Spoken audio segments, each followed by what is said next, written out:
চোখের পানি ফেলে আল্লাহকে বলো, মাওলা বহুদিন তোমাকে নারাজ করেছি, আজ ওয়াদা করছি আর তোমাকে নারাজ করব না। আল্লাহ বলবে, বান্দা আমি এখনই তোর পেছনের সব মাফ করে দিলাম। আল্লাহ বলে, বান্দা তুমি যদি রাত্রে আসো আমি রাত্রেই আসবো, তুমি যদি দিনে আসো আমি দিনেই আসবো। গুনাহ নিয়ে আসবা মাফ চাইতে রাতে, আমি আল্লাহ মাগফিরাত নিয়ে আসবো রাতে। তুমি আসবে যখন আমি আসবো তখন। তুমি আসবা 1 বিগত, আমি আসবো 1 হাত। তুমি আসবা 1 হাত, আমি আসবো 2 হাত। তুমি আসবা হাঁটতে হাঁটতে, আমি আসবো দৌড়তে দৌড়তে। আও না বান্দা, আও, দেও সেজদা দাও, গোলামি করো, বন্দেগী করো, আমাকে ডাকে। কেন ভুলে গেলাম? মা গাররাক, মা গাররাক। আল্লাহ বলছে কোরআনে, মা গাররাক।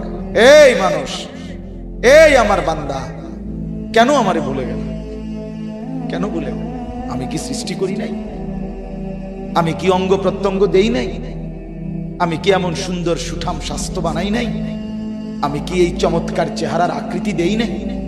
আমি কি 2টা চোখ দেই নাই? আমি কি একটা জিহ্বা দেই নাই? আমি কি 2টা ঠোঁট দেই নাই? আমি কি তোমাকে বানাই নাই? বলে বলো না ছেলেরা, উত্তর দাও ভাই। রাত গভীরে উত্তর দাও। গভীর রাত, এখন কোটি কোটি মানুষ ঘুমায় গেছে। তুমি এখন বলো ইনসাফের সাথে, কত নারী দেখলে শখ মিটবে? কত উলঙ্গ ছবি দেখলে তোমার তৃপ্তি হবে? হ্যাঁ, মোবাইলে কত নগ্ন ছবি দেখলে তোমার আউশ মিটবে? বলো ভাইয়া, বলো বলো বলো, একটা ছেলে বলো। পৃথিবীর কত লক্ষ নারী দেখলে তোমার আর দেখতে মন চাইবে না? কত উলঙ্গ ছবি দেখলে তোমার আর মন চাইবে না? যে মদখোর, যে নেশাখোর, সে তো আটলান্টিক মহাসাগরের ভরা মদ খেলেও তার তৃপ্তি হবে। যে জুয়ারি, সে জুয়া খেলতে খেলতে তার যদি ভিটা মাটি বউ বাচ্চাও দিয়া দেয়, তারপরেও তার জুয়ার নেশা যাবে। যে নারীতে আসক্ত, তার তৃপ্তি হয়। গুনাহ তৃপ্তি দেয় না, নাফরমানি তৃপ্তি দেয়। দুনিয়া একদমই অল্প, একদমই অল্প, একদমই অল্প, একদমই অল্প। আজকে যারা বৃদ্ধ মানুষ, আপনারা ভাবেন আপনি সেই ছোট্ট ছিলেন, আপনি কিশোর হলেন, তরুণ হলেন, যুবক হলেন, আজ অক্ষম দুর্বল বৃদ্ধ হলেন। আর কয়েকদিন, যে কোনো দিন আপনি কবরস্থান। আজকের যুবক ভাই, তুমি ভাবো, তুমি তো প্রথম দিন যুবক ছিলে না, এক ছোট্ট কোলের বাচ্চা ছিলে। আজ তুমি ধীরে ধীরে তোমার সেই শিশুকাল চলে গেল, কিশোর কাল চলে গেল, তরুণ কালও চলে গেল। তাহলে পিছনের এই সময় যেহেতু গেছে, তো ধরে নাও যৌবন কালও চলে যাবে। কোন সন্দেহ, কোন সন্দেহ। বন্ধু আমার, নষ্ট হইও না, নষ্ট হইও না। জীবন বড় দামি, সময় বড় দামি, হায়াত বড়ই দামি। এত সুন্দর যৌবন নষ্ট করে দিও না।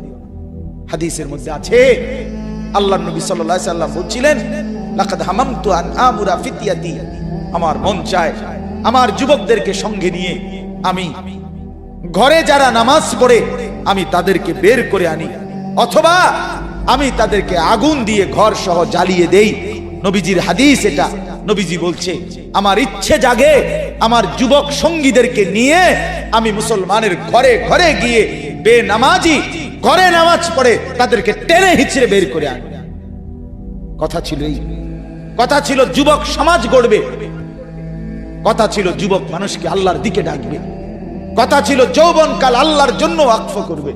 আজ দিয়া দিছে নারীর কাছে, জিনার ব্যভিচারের কাছে, মদ আর জুয়ার কাছে, মোবাইলের কাছে। আস্তাগফিরুল্লাহ, আস্তাগফিরুল্লাহ, আস্তাগফিরুল্লাহ। এক নারী এত দরকার, এক মেয়ে এত দরকার যে দুনিয়া ভুলতে হবে, আখিরাত ভুলে যেতে হবে, সমাজ ভুলে যেতে হবে। এক নারীর মধ্যে এতটা কি হয়ে গেল যে এটার পিছনে সারাক্ষণ সময় দিতে হবে? এটা কি এমন আশ্চর্য বস্তু? নারী আর পুরুষের, স্বামী আর স্ত্রীর মিলনেই তো পৃথিবীর সেই আদম হাওয়া থেকে এই পর্যন্ত মানুষের ধারাবাহিকতা। এটা তো একটা স্বাভাবিক প্রক্রিয়া। হাজারো কোটি মানুষ পৃথিবীতে স্বামী আর স্ত্রীর পবিত্র বন্ধন হইছে, তো সেটা তুমি একটু অপেক্ষা করলে তোমার জীবনও আসবে। কথা বলেন না কেন? এটা একটা সহজ বিষয় না।